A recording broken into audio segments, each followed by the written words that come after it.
YouTube right now watching, please just send a quick comment in the comment box.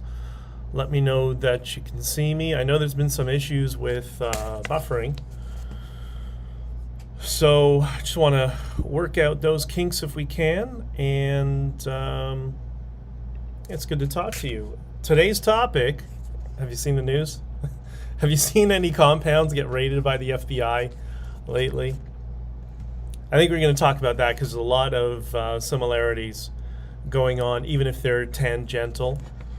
And I bet you don't think these two things are related, and in some ways they aren't, but in some ways they are. Au contraire, they are. They're quite related. You'll notice I talk a lot about the political class, and I do that for a reason.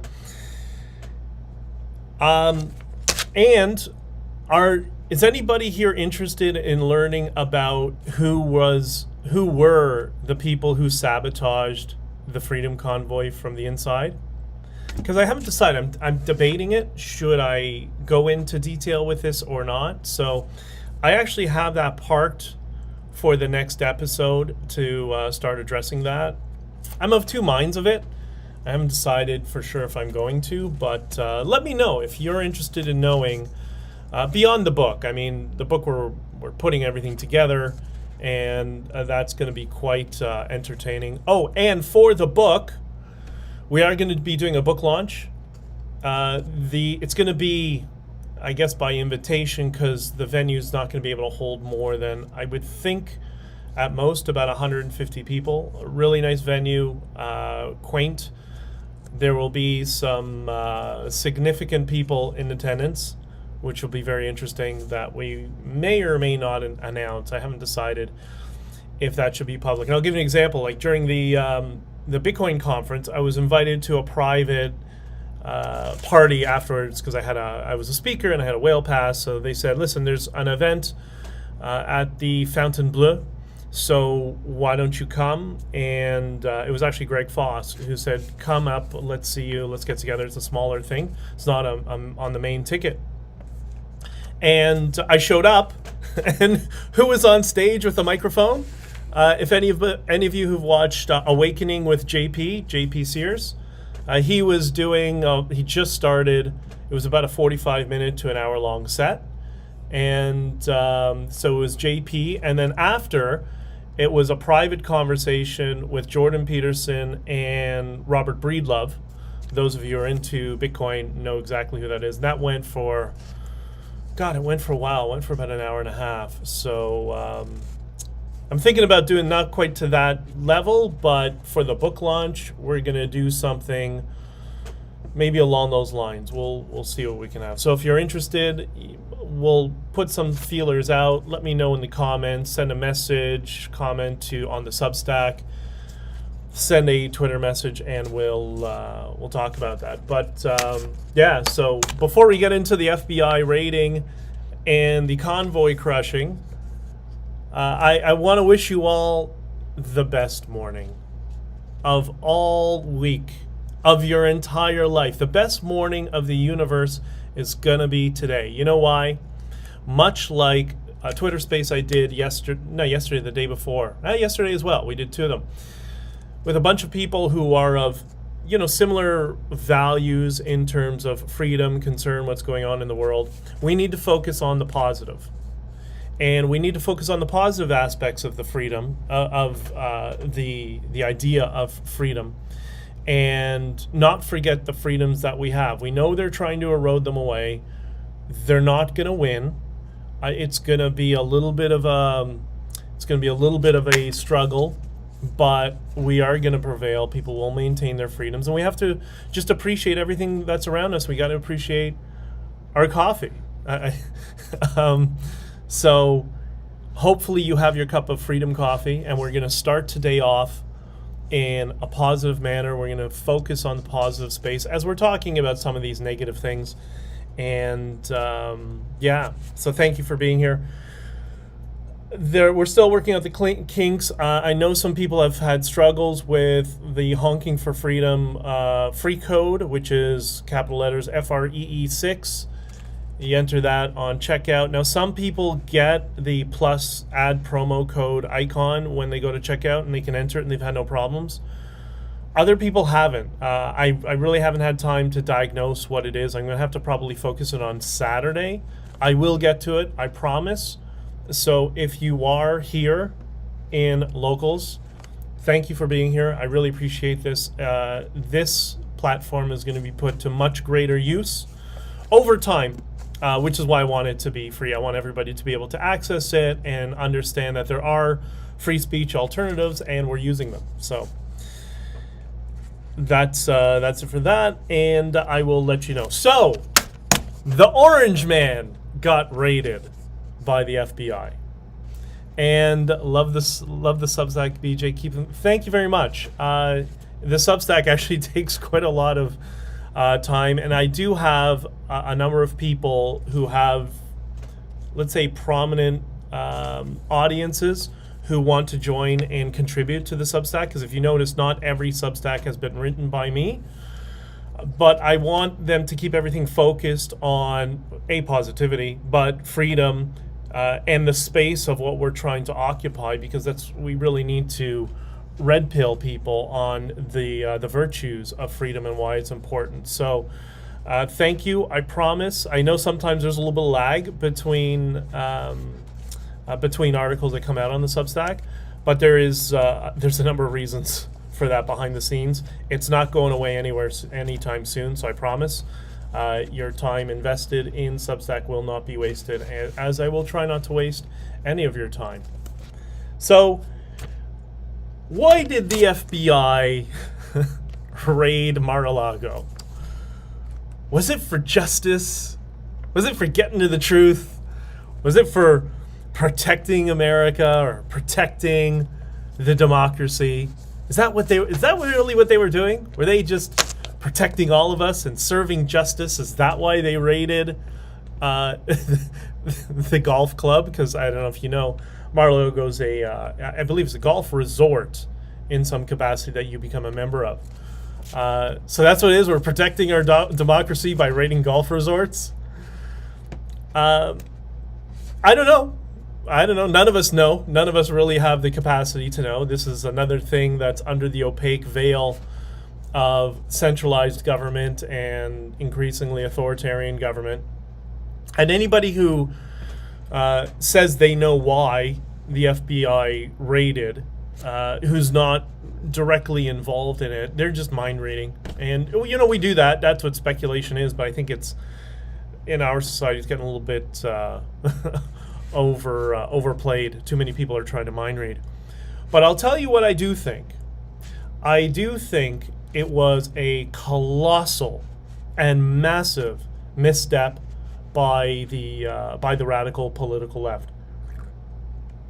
I think it's going to blow up in their face in terms of the fact that, there's a segment of society in not just the US, but all over, who complain about being targeted and harassed by the police and by law enforcement. Well, is that not just what happened to Trump?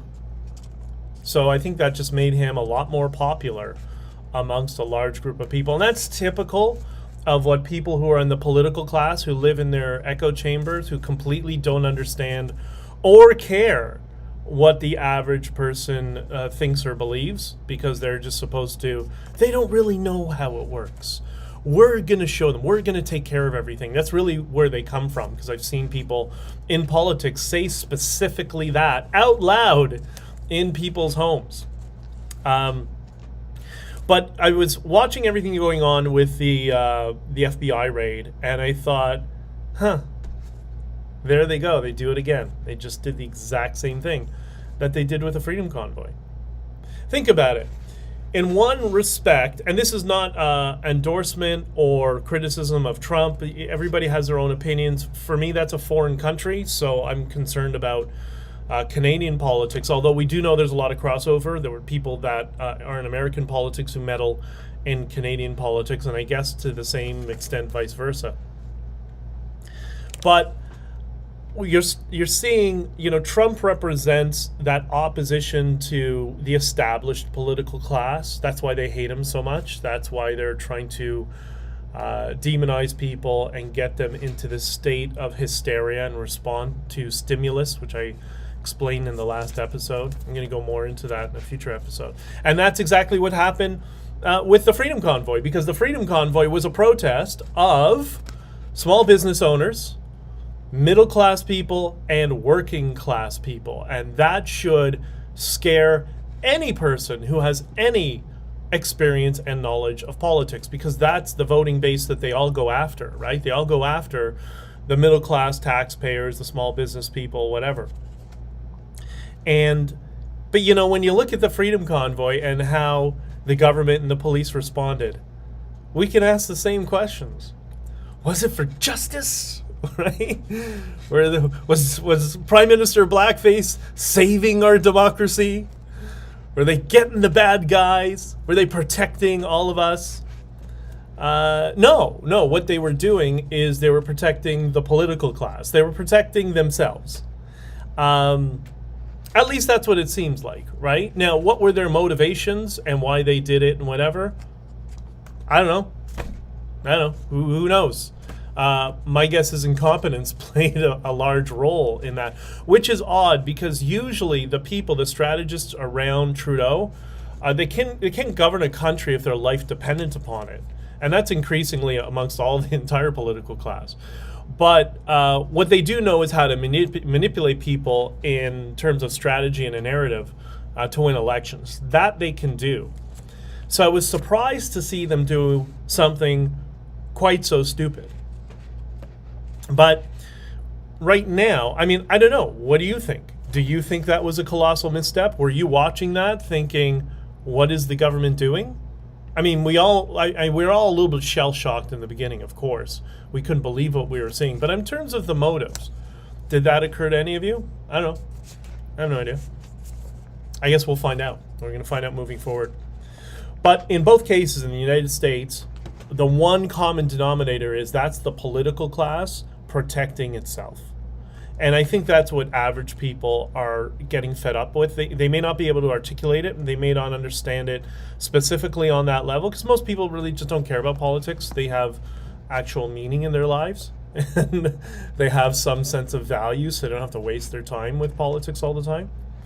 But I think they may not be able to articulate exactly that point, but I think they understand on a subconscious level that that's exactly what will happen. And I think what's interesting, take a sip of the coffee right now. I think what's interesting is we're going to see, what do you think? How do you think history is going to judge these people and judge these affairs? The FBI rating is more likely to be forgotten over time. I have something that's sticking out here. It's annoying. The FBI rating is, I think, going to be just another attempt, because we've seen so many of them in the United States over the past several years, all these politicized moves. But the Freedom Convoy lives rent-free in their minds, and they can't shake it. And that's because people in Canada are not going to let it go. That's why they saw they saw right in front of their eyes that the political class turned on them, because when they saw truckers, they saw people from their own communities, especially people in rural areas. And I think that's why you're seeing Krista Friedland and other people in the Liberal Party caucus, or what's left of it, because it's really a small group of 20 people that run that party at this point. That's why you're starting to see these hysterical messages through their communications on how they support the truckers. Their truckers are a vital part of our economy, and we need to support truckers, and the Trudeau government has been there for truckers. And they're giving speeches about truckers and how important truckers are. Why are they doing that? Because there's going to be an election. And the reason they're doing that is because that's going to be their PR. It's going to be a part of their PR, because they're going to make the Freedom Convoy and the truckers, they're going to make that the wedge issue of the election, and they're going to try to brand and label anybody associated with Freedom Convoy as white supremacist, neo-Nazi, ex-phobe, whatever it is. So what do you do when you're trying to persuade people through propaganda? You always need to show a counterbalance, right? Especially if you're trying to run a negative campaign. This is the conservatives screw up all the time. Is they always, when they run a negative campaign, they don't show the positive, the other side of the coin. So if you're a liberal propagandist, what are you going to do? You're going to take the footage from the Freedom Convoy. You're going to try to deceptively edit and quote mine people associated with the Freedom Convoy. And then you're going to get our leadership, in their case would be Chrysler Freeland, Omar Alghabra, Justin Trudeau, whatever, to give speeches about how they protected truckers from the Freedom Convoy, that the Freedom Convoy was a fringe element, that those are the white supremacists, those people there, those were the hateful bigots. But all the truckers, the real truckers, the real Canadians, they were peaceful. That's the narrative they're going to try to go forward with. And the Conservative Party is going to support it. Watch. You watch, they're going to change. Unless we do something on the inside, behind the scenes, which some of us are working on. Because with Pierre Poilievre, if you remember, he came out and he made a comment to the CBC, how why is it when people fight for freedom on one side, it's always, I don't know how he worded it, but something to the effect of virtuous, but when it's on the other side, they're always labeled as racist and bigots. And then he didn't say another word. No one from that caucus said another word, right? A few of them came down and spoke to us and saw us. Why? Because they're going to turn on the Freedom Convoy and the truckers as well if we don't do something, which is why we need these sorts of streams and my book and many of us behind the scenes to talk about exactly what was going on behind the scenes and what is going on behind the scenes right now. What's up, Ryan C7? Good to see you, brother. I'm going to get on to just in general the all the accusations. Yeah, just one more point on here. Everything that the political class has accused the Freedom Convoy, people associated with the Freedom Convoy, or the people who are trying to smear people with the Freedom Convoy, they are guilty of themselves. This is it's funny, it's something we see often on the left, that they project exactly what they're doing to the other side. But we have to be honest that there are people on the right who do the exact same thing, and we see that amongst the right-wing political class. And that's because, you know, the right. Somebody asked me in Florida, what are Canadian conservatives like? And this was like a hardcore Trump supporter. And I said, oh, rhinos. Like, they're exactly rhinos. So if you don't like any of the rhinos in the GOP, if you're on that persuasion of the far right, that's the far right, using lefty terminology. If you're on that persuasion of the political right and you don't like the rhinos, then guess what? You don't like the conservatives in Canada either, because despite the rhetoric, some of the leadership candidates who say some really good things, it's the mechanism and the organizational structure within the Conservative Party that's the problem. Now, can a leader shift and change all of that? Yeah, sure. It's going to take a lot of political capital to do that. So that leader would have to have, you know, an overwhelming amount of support within the party to do that. CNOs, yeah. Can conservatives CNOs like rhinos? Love it. So that's just something to be aware of, and that's also something to challenge people during their leadership race and explain to them that you need direct answers. Like when they say, okay, we're going to fight for freedom, whatever. Well, that's a very ambiguous claim. You're going to fight for freedom. What does that mean specifically? So I would invite people to, when they meet with candidates or they go to events, when they say you're going to fight for freedom, great. What are 3 specific policies you're going to do in the first 30 days that are going to give me my freedoms back? right? Like, you need to get into specifics. That's why, again, like him or not, why Trump was effective when he got elected. Remember, he did that that list of the first 100 things I'm going to do in office just before the election. The first 100 days, I'm going to do all of these things. They were specific, which is highly irregular and unusual. I'm in. Hold on one second. That's highly unusual within the political class. He was the first one to do that. I got a comment here. Leslie Lewis just sent out a great email about Tamara Lich. Her and Roman seem to be switched on to the truckers. Yes.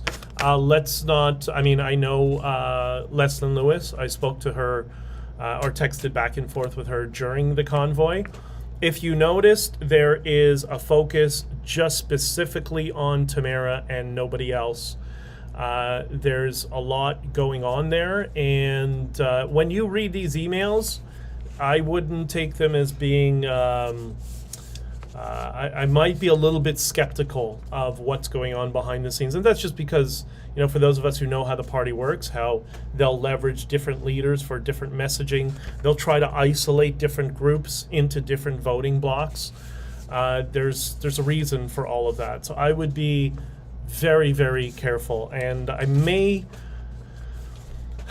speak more about that the next time if I do end up. It would be on Saturday, I guess, the next time I do one of these live streams.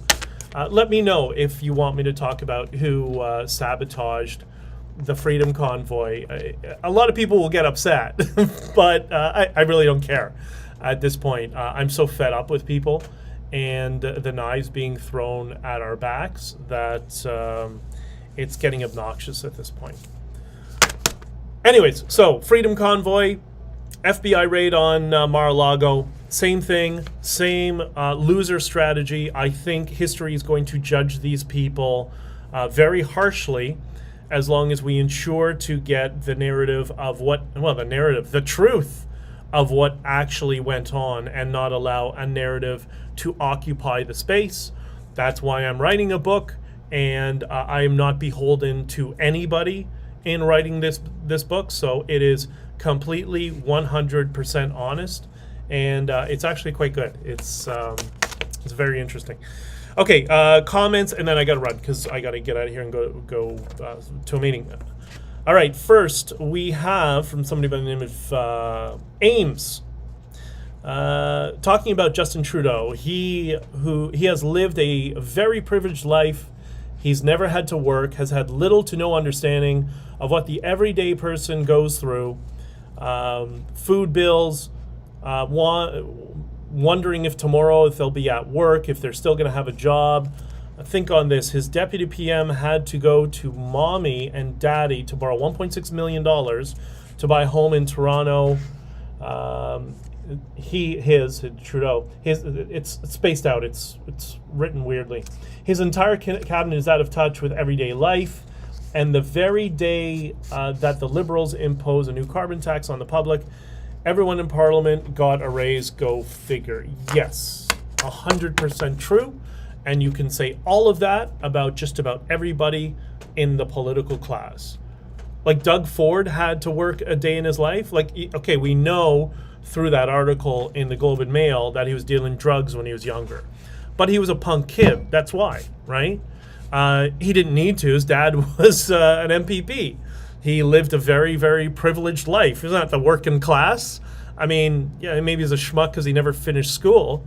And that, lack of intelligence and lack of perspective on how the world works beyond just a very base level of street smarts is very evident in how he runs government. So unfortunately, all the things that the lefties said about him, many of the things were true, to the point where he has now, remember, it was Doug Ford was the one who blocked all the Give, Send, Go money to be seized if it came into Canada. That was Doug Ford, that wasn't Trudeau.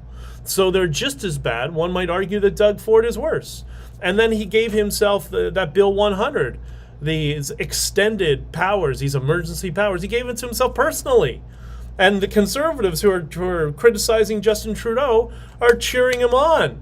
I mean, that's how the political class works. It's one cult and another cult. They do things that if Justin Trudeau was doing them, they'd be screaming from the rooftops.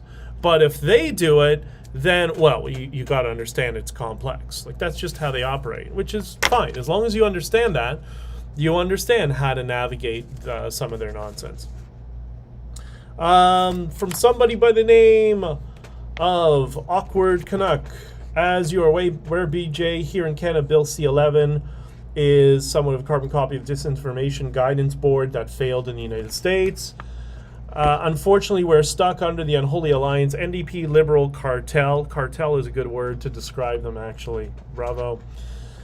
However, I'm hopeful the grassroots uprising initiated by the trucker rally will bring about the change to push this ideological leviathan back to the underground. It will, as long as we don't allow the political class to take over and dominate the momentum from the Freedom Convoy, which is exactly what they're doing right now. There's so much money going around bribing people into their back pockets to ensure that various groups get in line and help uplift the political class in their messaging, from Leslyn Lewis and Roman Baber, to talk about how the Conservatives are supporting the Freedom Convoy. Let's not rewrite history. Let's remember, when those police were out there arresting people, the Conservative Party was nowhere to be found. They were all hiding. The entire time, they were all hiding. I'll talk about a little story later when Candice Bergen tried to reach out to us for a photo op, and I went nuts. I said, absolutely not. No, we're not doing this. I explained to Tamara. She agreed. And the next day later, what happened? They released a video that would have thrown us under the bus. And I said, see, it's a good thing we didn't do that standing beside them, because they would have stabbed us in the back. That's all they do. Only Max Bernier was there. Max Bernier was there. Jim Kalaharios was there. They were both, Jim was on stage, I think, the first weekend. Max was there a few days later. And then I'll talk more about Max and the PPC, which is really kind of split. There were some people who were really kind of nice, kind, and helpful, and there were people who were really adversarial to the Freedom Convoy and couldn't have been worse to us. So this is not unique to the Conservatives. They were all horrible, but there were some people affiliated with the PPC who were quite good, but then we had some people that were just horrible.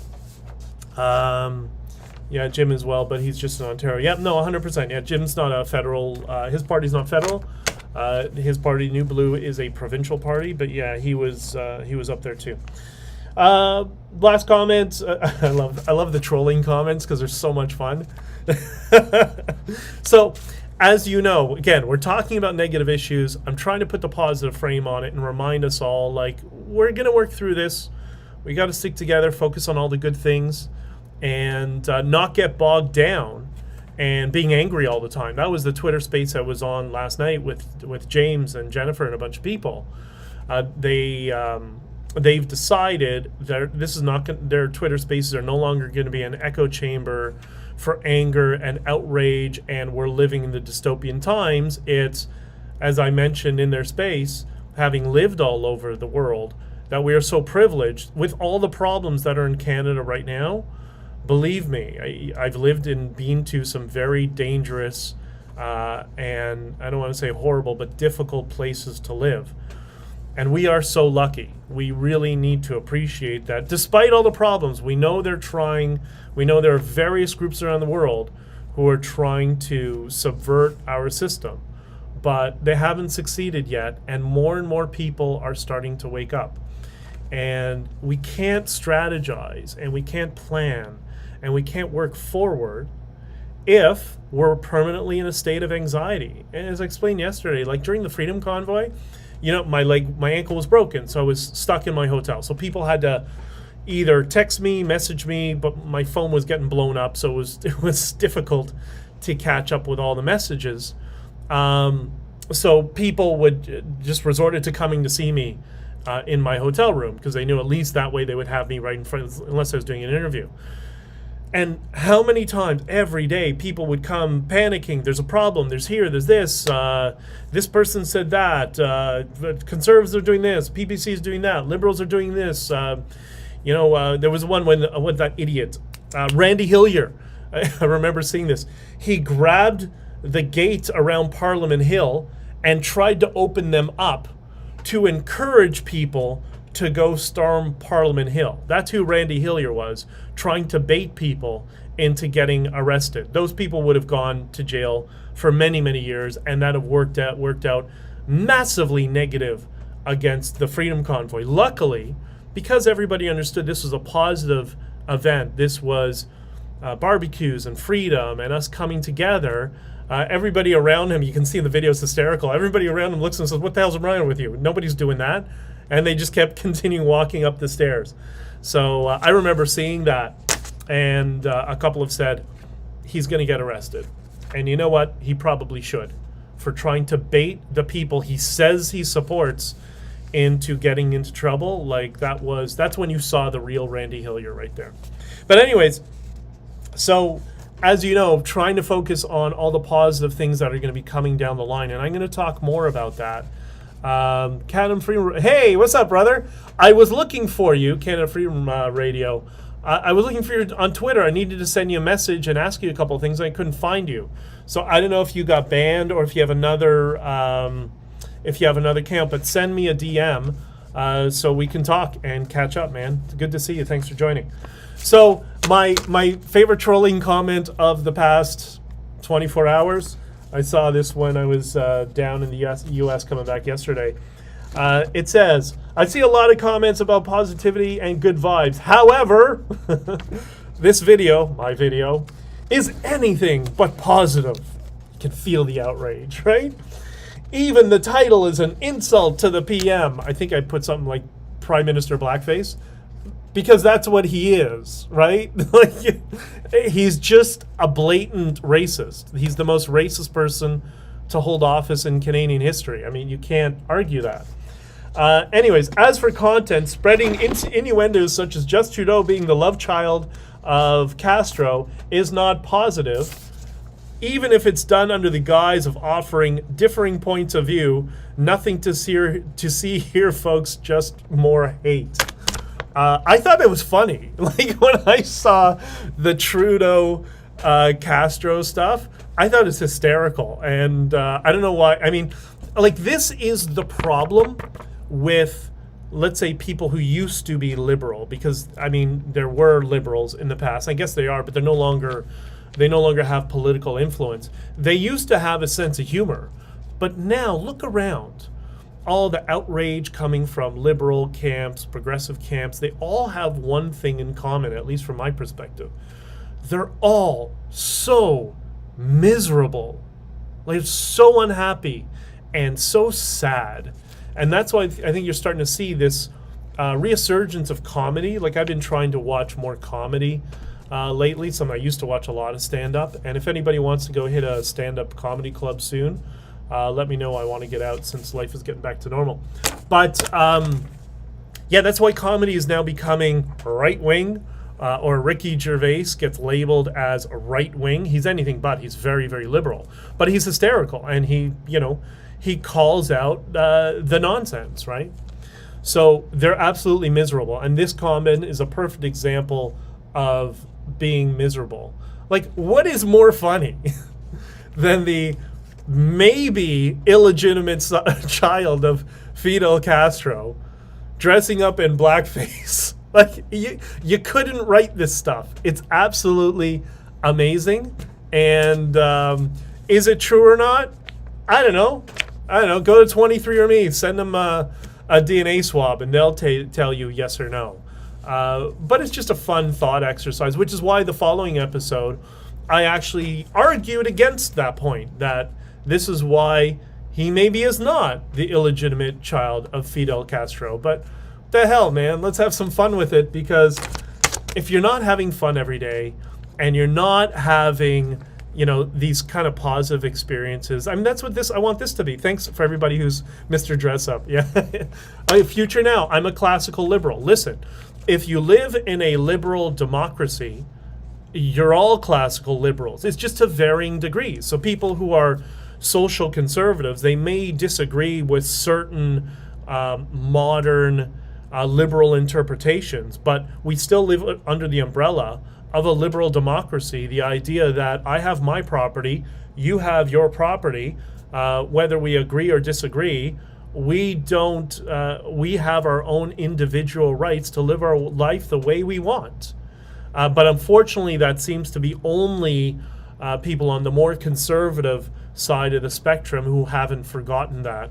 But I'm willing to bet that's going to change. I'm willing to bet there are some liberals who will be going back to being liberal. If freedom comes first without civil liberty, without it, civil liberty is a myth. Yes, and without if without the freedom to think freely, then we have no freedom. If you don't have the ability of freedom of speech, then it's freedom of speech is a prerequisite for freedom.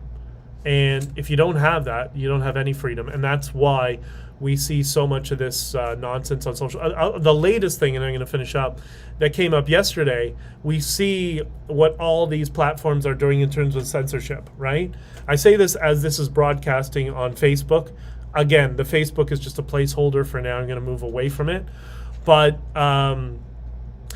Facebook yesterday, 2 days ago, put out a notice, one of their little flags, the disinformation flags, when an economist, explained that a recession is 2 negative growth quarters in succession, as it's always been. Well, Facebook labeled that disinformation.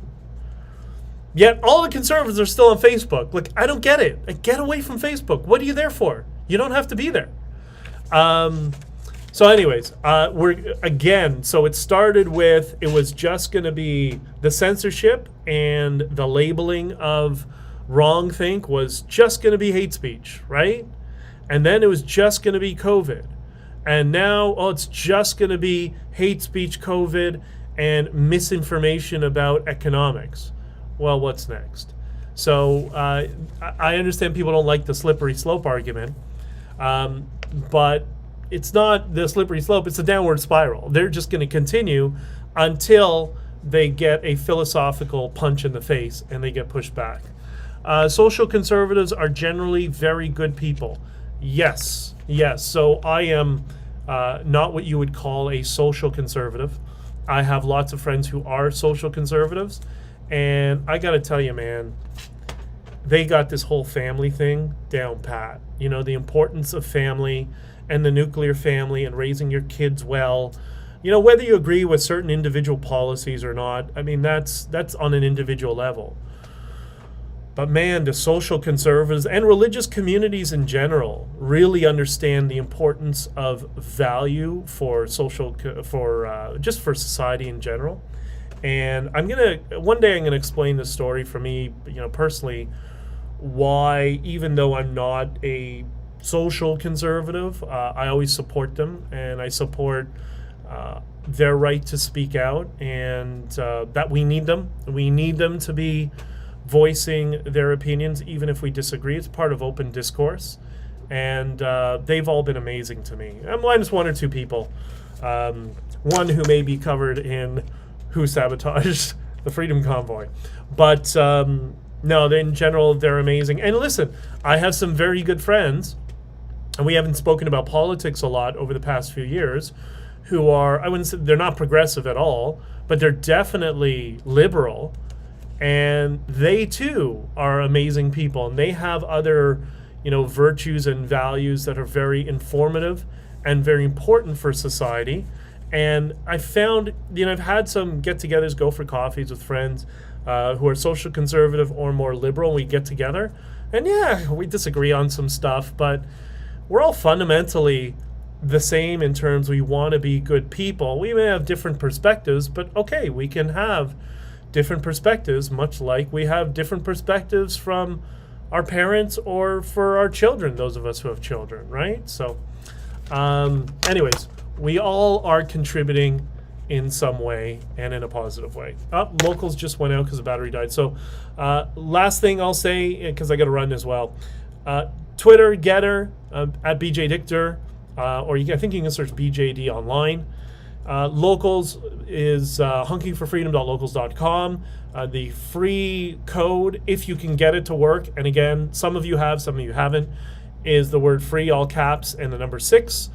And Substack, bjdichter.substack.com. I also have Instagram. That's more personal. People want to send me private messages. I'm posting a few things here and there. Not sure how much I trust it or how much I'm going to keep it. But bjd.online on Instagram. And you will, you can send me a message there, because the following is really small right now. There's only, I think, 600 people following me there. So it's, there's less of a barrier to getting in contact with me there. Anyways, I gotta run. Have the best positive day. I hope this was the best day, the best morning of today. Enjoy your coffee. I love you guys. I'll talk to you all on Saturday. Do you think I should do live streams from inside the truck? I was thinking about that. Somebody suggested it to me. I don't know. I'm gonna be in the US tomorrow morning. I will see you all on Saturday morning. Love you all.